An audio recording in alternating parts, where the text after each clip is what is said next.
कोल्हापूरच्या शाही दसरा महोत्सवाच्या पार्श्वभूमीवर न्यू गुजरी मित्रमंडळ जिल्हा प्रशासनानं आयोजित केलेल्या भव्य रांगोळी स्पर्धेत कलावंतांचा उत्साह अक्षरशः ओसंडून वाहताना दिसला.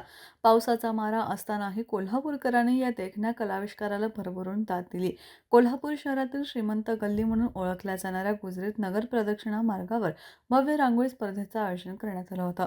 या रांगोळी स्पर्धेत पावसाच्या शिडकाव्याचा सामना करत कलावंतांनी आपलं कौशल्य दाखवलं. साधारण 900 मीटर अंतरावर ही रांगोळी रेखाटण्यात आली होती. यासाठी तब्बल 1.5 टन रंगीत रांगोळीचा वापर करण्यात आला. यामध्ये 35 स्त्री-पुरुष कलावंतांच्या टीमनं आपलं योगदान देत नेत्रदीपक कलाकृतींनी रसिकांचं मन जिंकलं. अमाप उत्साह आणि सहनशीलतेच्या संगमानं भारलेलं हे दृश्य पाहण्यासाठी गर्दी उसळली होती. पावसाचा अडथळा कलावंतांच्या जोशावर परिणाम करू शकला नाही. उलट त्यांची कला सादरीकरण पाहून उपस्थितांनी मनमुराद टाळ्या वाजवत दाद दिली. यावेळी किरण नकाते, नियाज आनंदीकर, संतोष खोगरे, सत्यजित सांगावकर, दीपेश पटेल, सागर राशींकर आदी मान्यवर उपस्थित होते.